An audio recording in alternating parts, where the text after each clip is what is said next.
Welcome to Take It from the Iron Woman. My name is Susanne Müller, your host and the Iron Woman. This podcast is about empowering yourself and others to make real changes in the world. You will hear from everyday, smart, sophisticated, hip people like you and me. Not everybody has to be an Iron Woman to impress the world. Together, we will learn from the sports and business leaders how you can become a more successful person as an entrepreneur or a leader. It's one step at a time, one day at a time. Take your steps now. Take your big steps now.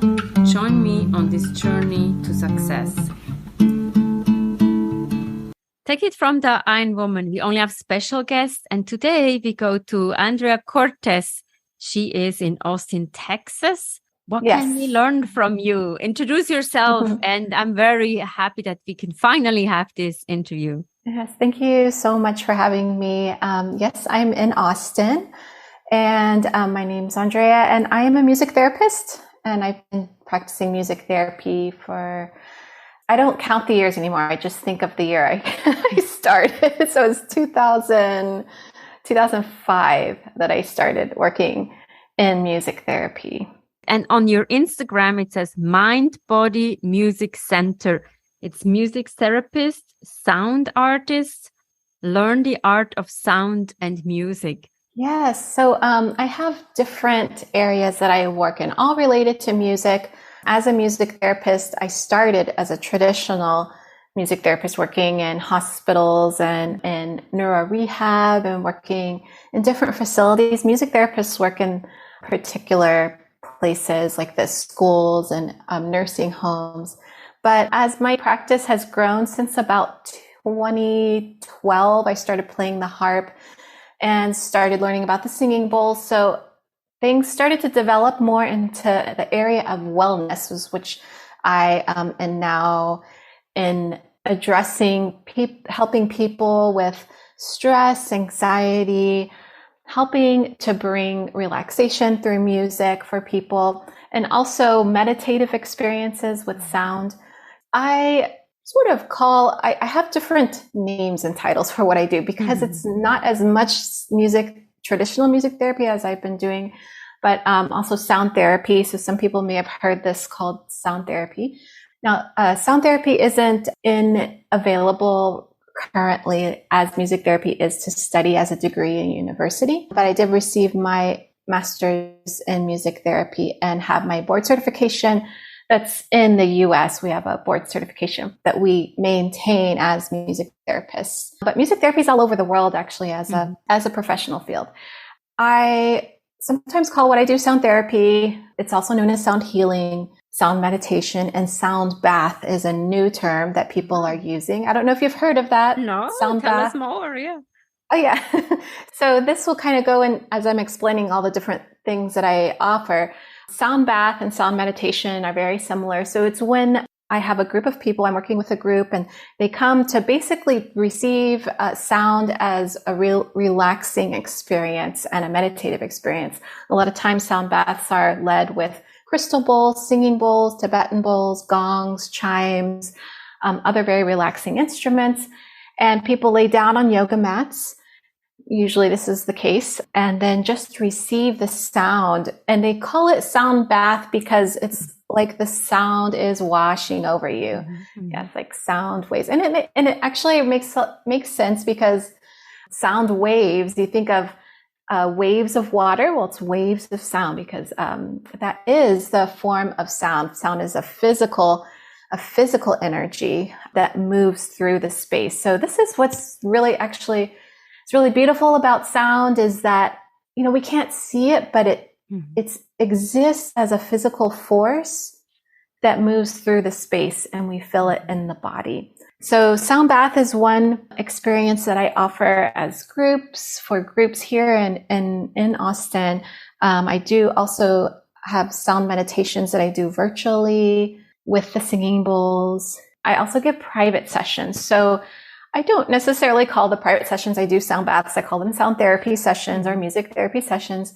And this involves using the similar instruments. I use the singing bowls, I use the gong, I also use my harp, also use voice. So voice is another instrument that I love to bring into sessions and into groups. So there's an overlapping of the work that I do with groups and with individuals. But of course, on the individual level, we can get a little more focused into what someone is needing. The voice is a very powerful instrument. I love to use that because people have it with them all the time, right? We have our voice always the with inner us. voice.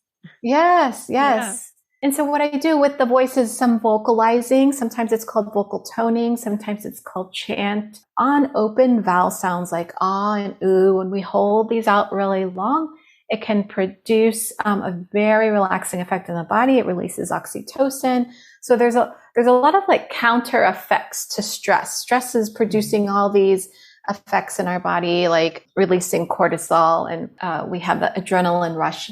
And if we're having these chemicals in our body all the time, it's just wearing our body down, right? It's wearing down our immune system. So the sound has a counter effect. It brings a reverse effect, lessening those physical effects of stress and helping the body to restore, helping the body to turn on its own healing mechanisms too, because we need those moments of rest, really. And I think I just was talking to somebody and they're like, oh, I have COVID seems like a stomach flu. And I'm like, you're always going. We need to slow down. And especially in today's times, when you talk about mental health, work-life balance, it's a must. Like me as an executive coach, I always ask, how is it sustainable that you go 24/7? You send emails at 11 o'clock, you're sending them at 5 o'clock in the morning.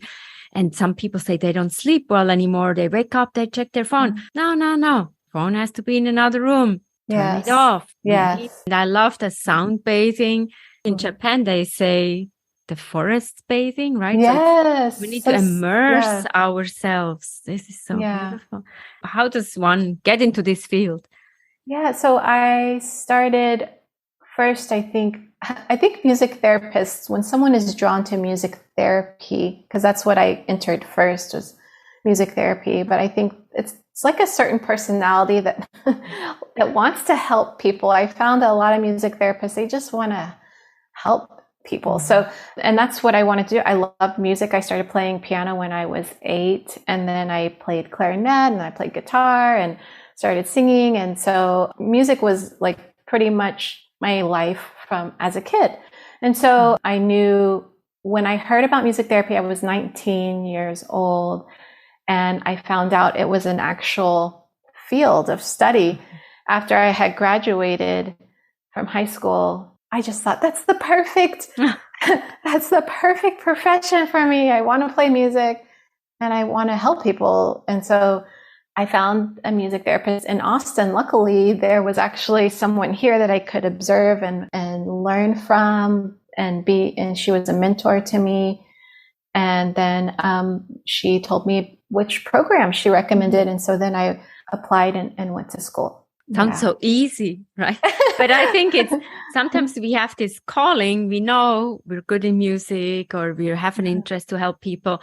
And voila, we find a program that just is ready for us. Yeah. Again, as I said, in today's times, we need you. And I met you now we have to remind ourselves, you gave a nice presentation. What was the group called? Women Together. Eileen Fisher's Women Together. They're so sweet. Antoinette, who runs and hosts the group, she has invited me repeatedly to come back every once in a while. And then I get to meet all these women and play a harp meditation online, which it's really great that it's been able to translate over the internet what I'm doing. And now I've figured out my setup with the good microphones and everything, because the sound has to come across really well. But it has been doing well, doing things like this, harp meditations and singing bowl meditations. I remember, I think it was at 12 o'clock and I was like, I don't really have time, but it sounds very interesting. And then I was like, I need this. I took the whole hour in and it was just like, we need to schedule more of those downtimes as a busy person Yes. and not Yes.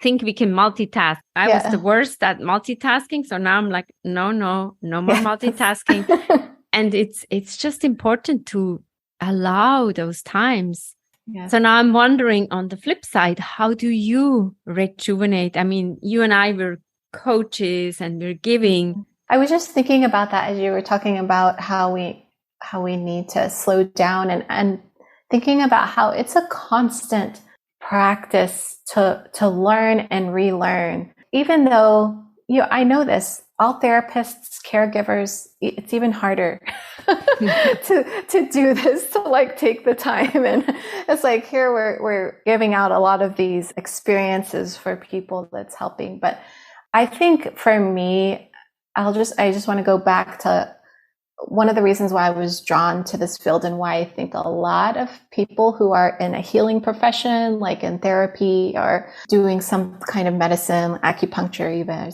things like this, massage, is because we are really drawn to healing ourselves. Mm-hmm.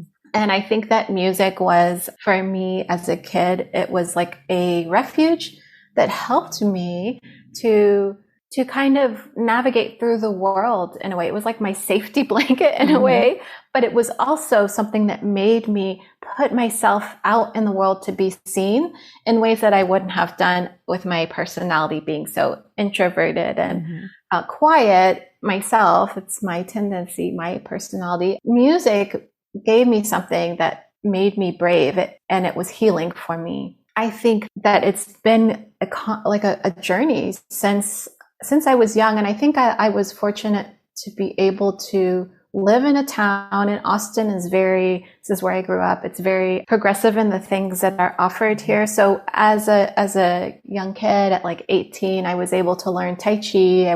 I started yoga and meditation around 18, 19 and 20. So those practices I started to do for myself and my own anxiety that I would experience. Because as a kid, I grew up very anxious. And so I think that this is part of why I was drawn to music, as I was saying, as music therapy is for my own healing journey. And along the way, I started to learn these other mindfulness practices like yoga and Tai Chi, Qigong. And it's been a journey for me. And I think that it doesn't stop. Like I'm continually like I'll be doing good. I'm giving myself what I need, but then I'll get off the path. I'm like, oh, this week has been so busy. I haven't done anything for myself. I haven't slowed down. For me, I have a lot of different ways that keep me feeling restored and revitalized. One is my spiritual life, which is through meditation and through connecting to nature. I love to, you're talking about forest bathing, and we don't have a lot of forest here in Austin, but connecting to nature, putting my bare feet on the ground, on the earth. Like, I think that that's a huge one for me for restoring everything that I learned along the way through mindfulness and other practices. I've just brought together to help me, especially this past few years. I especially have but have seen more and more that music and sound and nature are one. They are connected together intrinsically. If you go outside in the woods, hopefully it's quiet, but then you hear the shh of the leaves, or it's music. And I sometimes feel we need to hear those sounds. Yes. And if we don't hear it, then it's a sign that we need more relaxation. Yes, definitely. I was feeling that just this week, where inside my house, we have the windows closed, the doors closed, and I see my dog looking outside, and I'm like, I'm going to open the windows. And I was like, I need to hear the natural sounds right now. And I could feel it. We have a lot of really nice birds here, and I love to listen to that. And there's definitely something healing in those sounds as well, that are, things like the ocean waves, the wind. It's healing for our nervous system. Mm-hmm. These sounds carry something called overtones within them, which are natural overtones, which actually is what I think as humans, we were listening to nature when we made music, when we created music instruments. Way, way, way a long time ago, creating instruments, flutes, even song. It was imitating sounds in nature. I'm originally from Switzerland, where we have the Alphorn. And I always say, when you look at Switzerland with the mountains, I think that was a form of communicating from one hill to the next. Yeah, wow. Yeah, what a beautiful sound. I don't know too much about it. The long instrument horn. Yes. Wow, that is so neat. But I think it's really important. I just have one final question on, I'm curious, like now we're heading into the winter months in the Northern Hemispheres, and you said we're closing the windows. Do you think people need that sound healing more so than in the summer, or is there a difference? So in the seasons, we move through different cycles, right? And I think this is something else I've been integrating more in my groups, in my sessions, is this awareness to how we move with the seasons. And because we are nature in our body, we carry these elements of nature in us. We have to respect the flow of the cycle of the seasons that we're in. So if we're in a place where then it becomes very cold, and this season of winter is about going inward. So even now, as the season's changing here and the weather is getting cooler, the leaves are falling. So it's a time of hibernation. It's a time of like going in silence. And I think that sound can help in helping to go through this transition into a little more introspection. It can be hard as our jobs don't go through cycles so much as with the nature. I wish. I wish we could have a slower calendar in these times with our work as we need. So we're demanded to continue on going the same rate and speed, like 100 miles per hour or whatever that is. I think you measure that differently there, but going very fast. Certain sounds can assist us into taking that time to be introspective as we need during this season that's coming. And is it the lower sounds or more the high pitched sounds? Lower sounds are very, very grounding. Low frequencies. I have some singing bowls that are bigger, and especially the Himalayan singing bowls. They're called also Tibetan singing bowls. They have beautiful sounds that have very rich overtones, complex series of notes coming out. This is a really nice instrument to listen to. It definitely helps to just give you a feeling of stillness as you listen. It's a helpful tool for meditation. I love that stillness, and we need to invite that more so. Yeah. Thank you so much. And we love to hear your harp playing. Thank you so much for taking the time with us and spreading your music and meditation with us. Thank you. Thank you for having me. What are you taking away from this episode? Sound bathing, forest bathing. Are you ready? Take the time that you need. Take it from the Iron Woman. We have episodes every Monday or more. Check us out on all the social media platforms and on your preferred platform. And Take It From the Iron Woman is also a book, Global Business Coaching with Sports Parallels. Download it, get it in your local bookstore, and write a review. Thank you so much for your support. Until next time, be nice to yourself.